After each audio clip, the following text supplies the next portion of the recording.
I think you should make it a habit of actually checking to see the composition of fabrics when you go fabric shopping.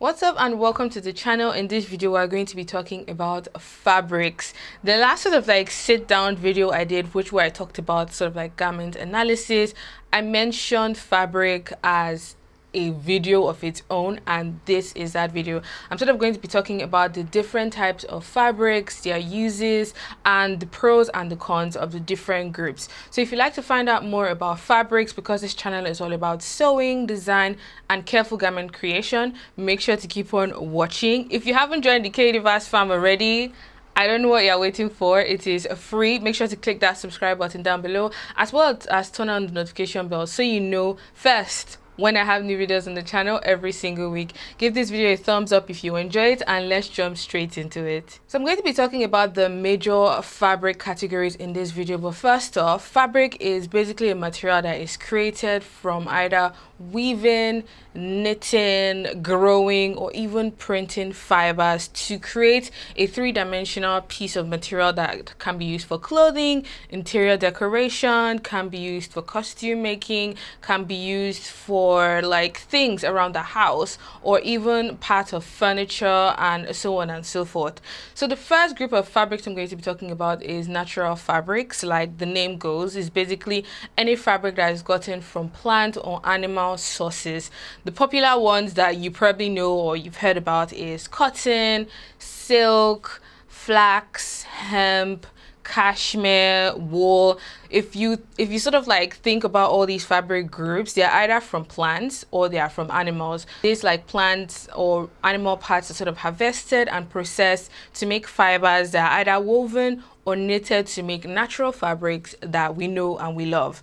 So the main pro about natural fabrics is it's sort of like more commercially accepted because it's friendly to the environment, is biodegradable, is breathable on the skin. When you have it on, you don't feel really hot, especially like in the summer. People rather wear some things like cotton and linen because it allows for like insulation between the skin and the garment. So when it comes to the cons of natural fabrics, because they are gotten from plant and animal sources, sort of like the demand and the supply don't really match. So there is like a high demand for natural fibers, but because there is only so much plants that you can grow and only so much like animals that you can breed, the demand and the supply don't really match. Natural fabrics are not as durable compared to like synthetic fabrics or man-made materials. They're also more expensive to buy and to use. They're not as like accessible. Like you wouldn't find silk and cotton and like all these really high-end natural fabrics in every single fabric shop you go to because they're more expensive to source and to buy. So what I really love about natural fabrics is that you are able to sort of like make garments that you know is made from good material, is good on your skin, is good to the environment, and it just feels nice to wear like a nice silk robe or a nice cotton shirt. There's just something so great about wearing like a natural fabric based garment. So I have some fabric swatches of natural fabrics here with me, and the first one I have is this cotton fabric. Let me see if I can get this thing to focus. So this is like a plain white cotton, and it's just so nice and light and breathable. And if you wrinkle this fabric up, this is something that natural fabrics do, is it wrinkles really easily. Because think about it, when you bend the branch of a tree, if you bend it to a certain extent, it will break. Cotton, linen, that sort of group of fabrics, they wrinkle really easily compared to similar looking fabrics that are man-made. The other one I have is denim, which is a woven cotton fabric. So depending on how heavy the denim is, like we have like really light denim and really heavy denim, and then you have the ones that are dyed to create color on the front, and then you have the back that is a lot more plain. And denim is, especially if it's woven with like cotton fibers, it is a natural fabric. So denim can be stretchy if elastane is woven into it, but usually when you buy like 100% denim fabric. It's very stiff and non-stretchy. You can literally hear it go when you do that. The first one, when you wrinkle it like this, or when you squeeze it like this, it will create these crinkles that you can see on the surface. So I got asked the question, is jersey or scuba, stretchy fabrics, are they natural fabrics? So it depends on the type of fiber that they use to actually knit the fabric. So you can have cotton jersey and you can have synthetic jersey depending on the fibers that they actually use to knit the fabric. I think you should make it a habit of actually checking to see the composition of fabrics when you go fabric shopping, or asking the clerk or the assistant in the store, what is this fabric made of? Because the more you do that, the more you touch and feel, you would actually start to know, I don't know how to explain it, but you actually start to be able to tell good fabrics when you touch them, fabrics that might bleed, fabrics that might shrink when you touch them, and just sort of like when you build that like library or vocabulary in your head of fabrics. So the next fabric group that we're going to be talking about is synthetic fabrics, which is fabric that is made from man-made fiber, so petroleum, anything that is chemical based. So popular groups of synthetic fabrics are polyester, acetate, nylon, acrylic, spandex, latex. So these are sort of like popular synthetic fabrics. So now on to the pros and the cons of synthetic fabric. The first pro would be that they're usually more affordable when you source them or when you look for them in the fabric shop compared to natural fabrics. They're usually very accessible. I find that when I go fabric shopping, the synthetic fabrics are always available to shop compared to the natural counterparts that either look or behave the same. Something else about synthetic fabrics is that they are very durable because they are made from more chemical fibers or man-made fibers. I find that garments that are made from polyester or nylon, they tend to last longer compared to garments made from, I don't know, cotton jersey, for example. So when it comes to the cons, the not so great part, the very first one, which everyone talks about in the fashion industry, is the fact that garments made from synthetic fabrics are not biodegradable. And what that means is, if you buy a shirt that is made from polyester, you're done wearing that shirt, it ends up in a landfill somewhere. That shirt will remain in that landfill for 100, 200, 300 years to come, because the fibers are not made from natural sources, so the fibers cannot degrade back to nature. So that is sort of like one of the main reasons why a lot of designers would rather use less of synthetic fabrics or just stay away from it altogether. And some people actually have sensitive skin, so they would have like irritations to wearing synthetic fabrics. Something else that I've noticed is when you wear like a synthetic fiber in the summer, it doesn't really have good like insulation, so you would feel really really hot if you wear a nylon dress in the summer. I don't know how to explain it, but from my personal experience, I rather wear like a breathable fabric when it's hot than to wear something that is completely polyester and doesn't have like good breathability or good insulation in it. So I have two fabric swatches for synthetic fabrics here with me, and the first one is this acetate lining. So this is a very common lining that is used in suiting, in dresses, and this lining has something called static, I don't know if I'm saying it right, static energy, which means that when it rubs over your skin for a while, it starts to stick to your skin, and that's something that's not so great about like synthetic fabrics or acetate lining. The second piece of fabric I have here is chiffon. Chiffon is one of those fabrics that, depending on the fiber that is used to weave it, it could either be natural or synthetic. So this is just a nice blue chiffon I have here. It's nice and light. And chiffon is a great fabric to make like dresses, to make blouses, to make shirts, to make nice flowy skirts. Any sort of like flowy summery piece is often made in like a chiffon material. So those are like the two synthetic fabric swatches I have. There are a lot more, so I suggest when you go fabric shopping, just touch and feel and try and work with different types of materials. Hybrid fabrics are sort of man-made, or they are like a fusion of natural or synthetic fabrics that are created to behave like natural fibers. Hybrid fabrics include rayon, rayon. I never quite seem to get that name right. Rayon, taffeta, polycotton, viscose lyocell. So a very good example of a hybrid fabric is rayon.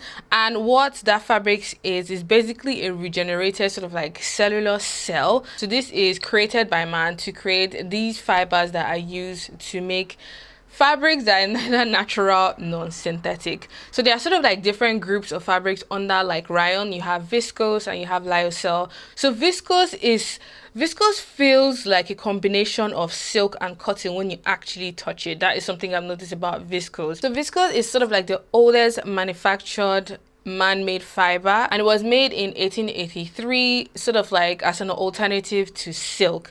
So I don't have any viscose with me at home. I have some viscose tops and dresses, but I found that it is one of those fabrics that you have to be careful when you apply heat on viscose, because from my experience of using viscose, it would actually shrink under a lot of heat, either from pressing or from washing. So just keep that in mind if you are thinking about working with viscose in the future. Another form of rayon is lyocell, and lyocell is sort of a fiber that is made from dissolving the fibers of pulp wood using sort of like a dry wet spinning. It was developed by a team of scientists in North Carolina, I think in 1972, and is soft, lightweight. It feels like very soft suede, and it's sort of wrinkle resistant.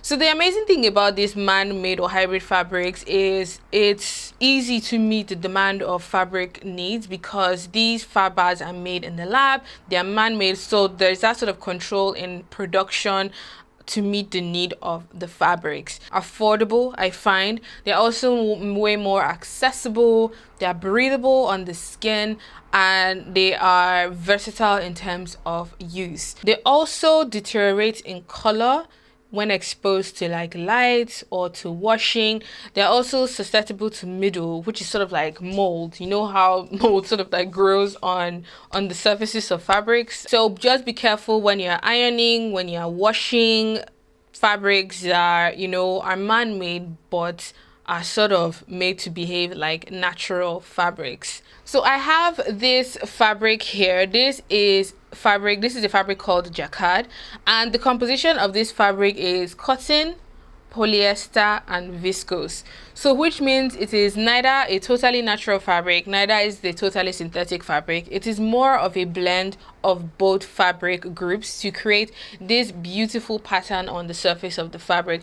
What I really like about this fabric is that on the surface, what I like about Jacquard generally is that on the surface of the fabric, you're able to create pattern and texture depending on the color of threads. So if you pull out the edge, you can see the threads here, depending on the color of threads used. And this was the main fabric I used in my first collection, and this fabric has gotten so much love. It's a shame that it's actually sold out worldwide, so I can't produce any more of these pieces, but this is a great way of actually sourcing fabric that is neither natural nor synthetic, but is affordable enough for you to create your own designs if you can't afford using totally natural fabrics and you don't want to go down the synthetic fabric.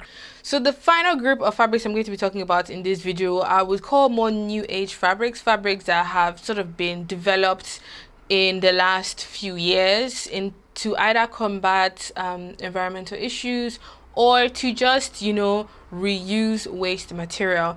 So I remember one of my projects in uni was I researched this new type of fabric that, let's call it the fake leather, because what it basically is scientists have found a way to so they put kombucha tea. Let me just explain the way I remember it. So they put kombucha tea in a big bath, they add vinegar, and they add, I think, sugar, and the moment the bacteria starts to, or the microorganism starts to sort of like consume the sugar in that kombucha tea mixture, the byproduct that it produces forms on the surface of that tea bath, and that layer is sort of harvested, is dried, is processed, is colored if possible, and it actually looks and behaves like leather. And this is sort of like called the new fake leather, because it's not harvested from animal, but instead it is actually grown in the lab. So that makes it sort of like a great alternative to using animal leather if you were into like leather craft. Another popular sort of like new age fabric is fabric that is actually